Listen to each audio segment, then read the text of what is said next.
ভাই বোনেরা দেখেন, আমার এই অফিসের এই গাছটাকে কি গাছ বলা হয় জানি না, কিন্তু ফুলগুলো খুব সুন্দর ছিল। আমার অফিসের বাগিচা দেখতে কেমন সবাই কমেন্টসে জানাবেন।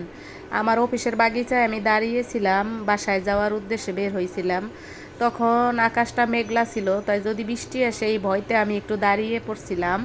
দাঁড়িয়ে ফুলগুলো দেখে মনে হলো তো একটু শ্যুট করি, ফুলের ইয়েগুলো একটু নেই। বাগিচায় এত সুন্দর সুন্দর ফুল ফুটছে, ফুলের নাম আমি জানি না এগুলো কী ফুল, কিন্তু দেখতে খুব ভালো লাগতেছিল। তা দাঁড়িয়ে থেকে একটু নিয়ে নিলাম। এই দেখেন কত সুন্দর ফুল, সাথে সাথে বাতাসও বইতেছিল, অনেক সুন্দর, অনেক জোরে জোরে হাওয়া দিতেছিল, আকাশটাও মেঘলা, খুব ভাল লাগতেছিল। সব মিলে খুব ভাল লাগতেছিল। আমার আজকের ভিডিওতে 3-4 দিনের ভিডিও মিলানো থাকবে। আজকে শুধু বাগিচা নিয়েই আমার ভিডিও থাকবে। পাশাপাশি দেশ বিদেশি ভাই বোন, বন্ধু বান্ধব, বান্ধবী, আঙ্কেল আন্টি, সোনামণিরা যারা আমার ভিডিও দেখেন, কমেন্টস করেন, যারা নতুন ভিউয়ার্স আমার ভিডিওতে যোগ হয়েছেন, তাদেরকে সবাইকে প্রাণ ঢালা অভিনন্দন। যারা পুরান সাবস্ক্রাইবার, যারা পুরান ভিউয়ার্স, তাদেরকেও আমার অন্তর থেকে ভালোবাসা। আপনারা সবাই আমাকে সামনে এগিয়ে যাওয়ার উৎসাহ দিচ্ছেন, আমি দেখে অবাক। আমি মনে মনেও ভাবি এবং আমি আমার ফ্যামিলিরে বলি যে আমার মনে হয় আমি চ্যানেলটা দাঁড় করাইতে পারবো, কারণ সবাই যেহেতু দেখে, কমেন্টস করে, খুব সুন্দর সুন্দর কমেন্টস করে। সবাই আমার জন্য দোয়া করবেন, আমি যেন আরও সামনে ভালো ভালো ভিডিও দিতে পারি। আর পরবর্তীতে কি কি ভিডিও দেব সেই ভিডিওর অপেক্ষায় আপনারা থাকবেন। যদি আমার এই ভিডিওটা ভালো লাগে অবশ্যই লাইক, কমেন্ট, শেয়ার করবেন, সাবস্ক্রাইব করবেন, আমার পাশে থাকবেন। ভিডিওটা না টেনে দেখবেন, পাশে থাকা বেলটা বাজিয়ে দেবেন। আপনাদের সবার জন্য আমি অনেক দোয়া করি মন থেকে। এই দেখেন এখানে কত সুন্দর সুন্দর ফুলের বাগান দেখা যাচ্ছে।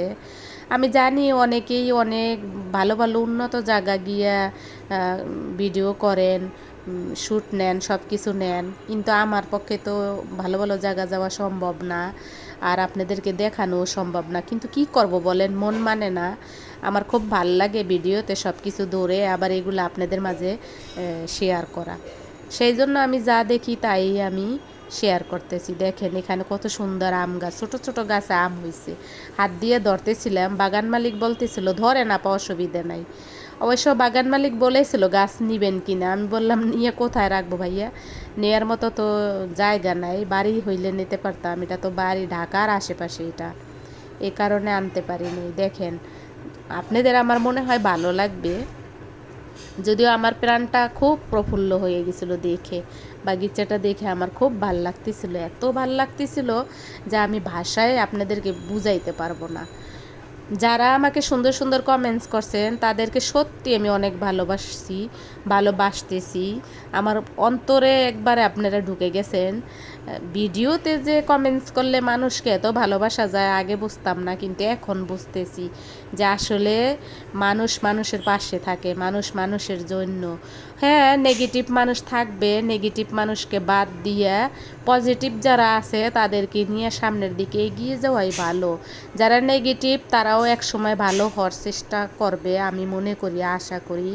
আর আমাদের সব কিছু মিলাইয়া আশেপাশে যারা থাকবে তারা ধীরে ধীরে হয়তো পজিটিভ হবে, হয়তো তখন আমরা থাকবো না বা আমি থাকবো না, কিন্তু পজিটিভ একদিন না একদিন হবে। মানুষ মাত্রই ভুল, মানুষ অনেকেই ভুল করে। দেখেন কত সুন্দর আম, আমার তো খুব ভালো লাগতেছিল। আমি আমার ভিডিওটা যে করতেছিল তাকে বলতেছিলাম, যদিও সে ভিডিও ম্যান কখনই ভিডিও ধরে না, ক্যামেরা ধরে না, আমারটা করতেছিল আর লড়াইতেছিল, অনেক নড়তেছিল, তাও আমার থেকে ভালোই হয়েছে। এই দেখেন কত সুন্দর আম গাছগুলোই বেশি আকর্ষণীয় ছিল। এখানে আমার আমার ফ্যামিলির কিছু লোকজন দেখা যাবে, কিন্তু তারা আমার কি হয় এবং এখানে তারা আমার সাথে কেন আসছে এগুলো আমি অন্য কোনো এক ভিডিওতে আপনাদেরকে বলবো। যদি তারা কখনো সামনাসামনি ভিডিওতে আসে তাহলে আমি আপনাদেরকে বলবো। আজকে আমি বলবো না, তার কারণ তারা আমার ভিডিওতে আসতে চায় না, কারণ আমি ভিডিও ভালোভাবে এডিট করতে পারি না, আমি ভিডিও ভালোভাবে ধরতে পারি না, আমি ভিডিওতে ভালোভাবে কথা বলতে পারি না। সব কিছু মিলাই আমার প্রেজেন্টেশনও তো ভালো হয় না, যার ফলে তারা আসতে চায় না, তারা হাসির পাত্র হইতে চায় না। যদিও আমার তাদেরকে আনতে ভাল লাগে, তাদের নিয়ে কথা বলতেও ভাল লাগে, কিন্তু তারা চায় না। যেহেতু তারা চায় না, তারা যখন চাবে। আল্লাহ হাফেজ, সবাই ভালো থাকবেন।